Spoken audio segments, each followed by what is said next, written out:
Good morning and welcome back to Planet Althistory. Today we are going to discuss what if Belgium bought Cuba.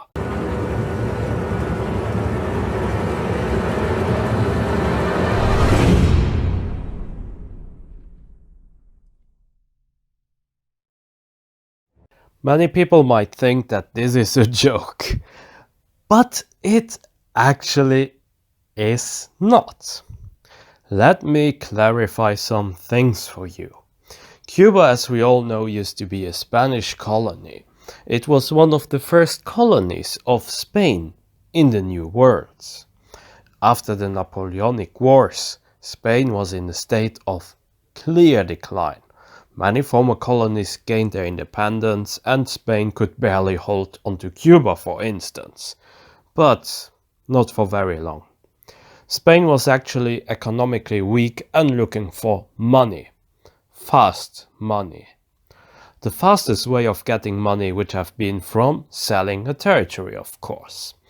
In one of my other alternate history scenarios, I already told you that Spain wanted to sell Western Sahara to Austria-Hungary, for instance. With that said, selling Cuba is something that Spain really does consider in the past. What about Belgium? Belgium, together with Britain and France, were interested to buy Cuba. This is not just something that I invented, but this is real history.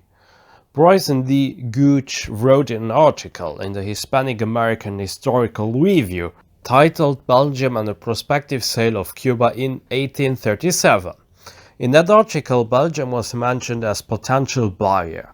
Let's also not forget that Belgium had a monarchy that was more than willing to get some colonies, hence why in OTL, Belgium got a disproportionately large colony with Congo, and Belgium could get the money together to buy Congo, to buy Cuba, while France too would need to get a loan and wasn't the most stable country in that time.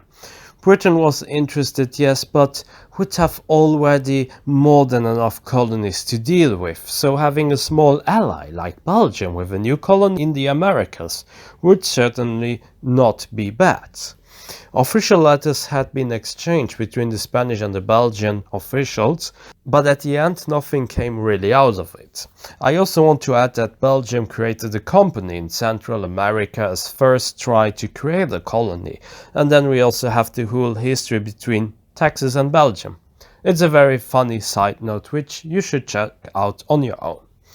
Belgium would really go the extra mile to get a colony no matter in which timeline, and that's why the Congo became part of Belgium. So what if all of that changed? What if Belgium bought Cuba? First of all, let's clear an important fact. Due to the Treaty of London of 1839, Belgium was protected by Britain.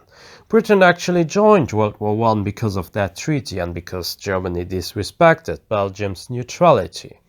With that said, let's not forget that the time we are is in the late 1830s. The US would hate having Belgium taking control of Cuba, but could not really attack, due to the fact that the UK would protect Belgium. The first problem that Belgium would have is, of course, the navy. Belgium would need to invest a lot of money in its navy and maybe even get some help from the Brits, which they could actually get. The Dutch could cause problems here and there for known reasons, and it would be very difficult for Belgium to even get an access to Cuba. However, let's assume Belgium is somehow able to do it, and they would station their troops there on Cuba. Will Cuba just let it happen and not do anything? Probably not. The Cubans would again and again try to rebel, and a lot of Belgian resources would be wasted in the colony. Wallonia was in the 19th century the richer part of Belgium and would hate the fact that not only would it have to feed Flanders, but now also this faraway colony of Cuba. Wallonia would in that moment not question the fact that it is part of Belgium, nor would it want to choose a republican way, but it would have some long-lasting political effects down the line. One thing that would be, however, working for Belgium would be sugar, tobacco and other resources, which they could get from Cuba. Belgium would not just sit on a gold mine in there, but due to the industrialization, Belgium would also transform Cuba's economy, and the raw materials would get transformed into all kinds of products, instead of being exported immediately all over the world. This means that Belgian specialists would be sent to Cuba, and we may see a francophonization going on, as well as seeing the presence of the Flemish language emerging in Cuba. At least with Spain, the Cubans could talk a common language for, unfortunately, very known reasons. But now they would be faced with French and even Flemish, and this could cause a linguistic discrimination. Cuban culture would become very different, while yes, strong Spanish elements would still exist, French influence, some Flemish influence, and the Belgian architectural style would transform much of Cuba. It's also difficult to say how the relations between blacks and whites within Cuba would be, and if the white Cubans would rather prefer the Belgians or if they would stick with the black Cubans. Would there even be a movement in Cuba that would actually advocate a re-annexation by Spain?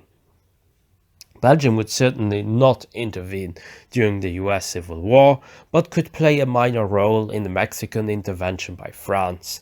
It's possible that the French may station some troops or material on Cuba, get some soldiers out and whatnot, but that would already be the total maximum of what Belgium could allow. I know that Belgium didn't have the best reputation when it came down to ruling colonies, but the way how Belgians treated the Congolese people didn't stand out, unfortunately. Belgian slave owners in Cuba would just be the same as American slave owners, Spanish slave owners, and you name it. But slavery would be given up much faster due to the pressure from Britain, and because the economy would not rely on slavery, but start relying on factory outputs. Spanish migration would also change, and we could see more Spanish people going to Argentina or Uruguay, for instance, instead of going to Cuba. In the case of a large-scale rebellion, the US may actually support the Cubans and we could get an independent Cuba. But it would also cause a war between the US and Britain.